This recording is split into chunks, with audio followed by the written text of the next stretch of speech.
Hello students, I am Professor Isha Mendiratha from LG Institute of Engineering and Technology.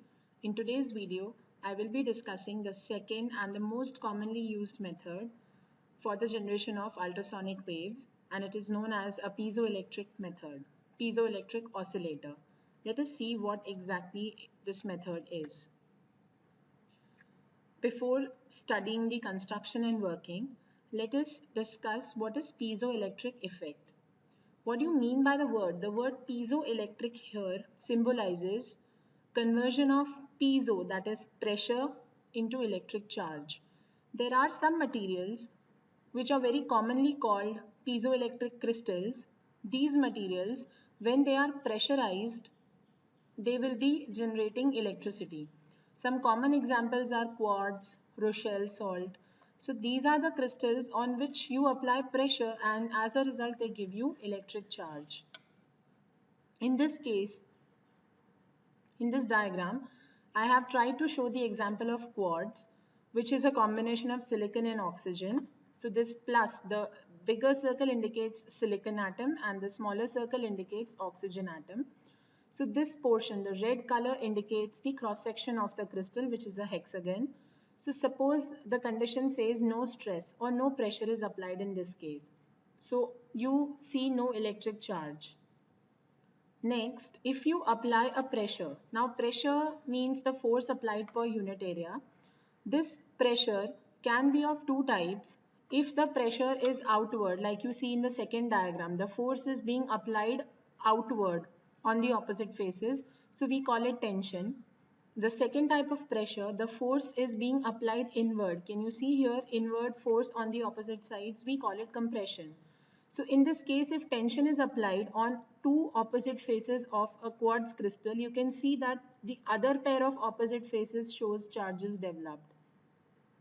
Suppose the pressure is changed from tension, if you change to compression, again you will be getting charges, only the polarity reverses.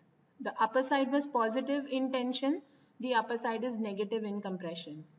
But in both the cases when they are pressurized, we get charge. So let us see what the definition of piezoelectric effect says. When pressure is applied to one pair of opposite faces of a crystal like quartz, equal and opposite charges develop on the other two faces.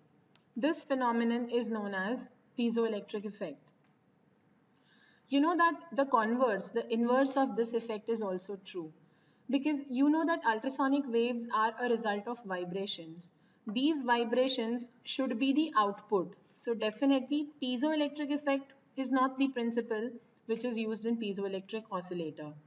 Let us see what the inverse of piezoelectric effect says. Inverse piezoelectric effect says that again we have a crystal. In this case, charge is applied. Can you just see the charge? So suppose positive is applied on the upper side and negative is applied on the lower side. You should alternate the charges. So positive, negative, positive, negative, negative, positive, negative, positive. Because of the alternating applied charge, there is a change in dimension of crystal. Can you just see the crystal is being elongated? Second diagram shows that the charges are reversed. The upper side has now been connected to negative and the lower side being connected to positive. In this case also there is a change in dimension of the crystal. Can you just see it is being compressed here? So this stretches the crystal and this compresses the crystal. Because of the change in dimension, if you alternate this charge very rapidly, the change in dimension also starts rapidly, and this change in dimension will be in the form of such vibrations, or it will be in the form of such vibrations. So as a result of this applied charge, we get ultrasonic waves, because if the crystal is vibrating, the medium surrounding the crystal will have vibration effect, and that is what is ultrasonic waves. If an alternating electric field is applied to one pair of opposite faces of a crystal like quartz, corresponding changes in dimensions of crystal are produced, and this leads to vibrations. This phenomenon is known as inverse piezoelectric effect, and this is the working principle of the piezoelectric oscillator which we are going to study. We should be having vibrations in the form of output and not input, because ultrasonic waves are sound waves means they are vibrations but which have a very, very high frequency. So let us see what the construction of an oscillator is, because practically it is not possible to manually alternate the electric charge. So we should have a setup wherein it oscillates, the charge alternates on its own at a very high speed. So the construction of the piezoelectric oscillator is divided into two parts. This portion wherein you have the quartz crystal is known as the secondary side of the transformer. This acts like a transformer. You all might be aware, transformer that works on the principle of mutual induction has a primary side and a secondary side. So same way, and an insulation in between, which isolates the primary and secondary. So we have an isolation over here, an insulation over here. Left side indicates the secondary part, that is the output part of the circuit, and the right side indicates the primary part. So whatever changes takes place in the primary part, the same will be reflected in the secondary part. You have a switch, so when the switch is closed and the battery is switched on, the current starts flowing. On the primary side, we have a transistor. This is the base of this is the collector of a transistor. This is the base, and this arrow portion indicates the emitter. So this is an example of NPN transistor. So we have a coil L2 which is connected between the base and emitter, and we have a coil L1 parallel to a capacitor and which is connected between base and emitter. So I can say that emitter is common and the LC oscillator we are using is connected between the base and the emitter. So this forms a base tuned oscillator. These two coils L1 and L2 are mutually induced. They are inductively coupled through the transistor, and the entire primary is inductively coupled with the secondary. So I can say that primary is mutually induced with secondary. So whatever changes are taking place in the primary, the same will take place in the secondary also. Now, the secondary side has a coil L3 which is connected to two metal plates. In between the two metal plates, the crystal is kept. So between the two metal plates, if the crystal is placed, the crystal will vibrate parallelly like this along the x-axis, and you will be getting ultrasonic waves through the crystal. The purpose of keeping the purpose of keeping the quartz crystal between the two metal plates is this quartz crystal directly is not a good conductor of electricity. So to give it a supply, to give it an electric charge, there should be a metal plate. So A and B over here, they represent the two metal plates. These metal plates are connected to the coil L3, which is inductively coupled to the oscillator. So this acts like the secondary of transformer. The coils L1 and L2 act like the primary of the transformer. It is a base tuned oscillator because between the base and emitter we have the LC oscillator. The coil L2 is coupled to the base. The coil L1 and the coil and the capacitor C1 form the tank circuit of the oscillator. First, I'll be explaining you the working through this diagram, and then we'll read what points are there in working. So we'll just start the working by just switching on this switch. If you turn this switch on, if you close this switch, it will be a closed circuit. So when you switch on the battery, the current will start flowing. Now, current is a parameter which increases with time. The moment you switch on, it will not immediately reach its maximum value. It will take some time to reach the maximum value. So it exponentially increases with time. So in this case, when the switch is closed and the battery is on, the current starts flowing like this. And the current flows through this coil. The current flows through this coil L2. The current flows through L2 and it is changing with time. So I can say that this coil L2 is getting magnetized, and if the current is changing with respect to time, the flux linked with the coil will also change. So in that case, what will happen?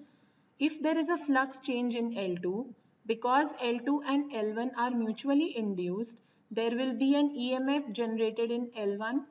Now where is L1 connected? L1 is connected between the base and the emitter.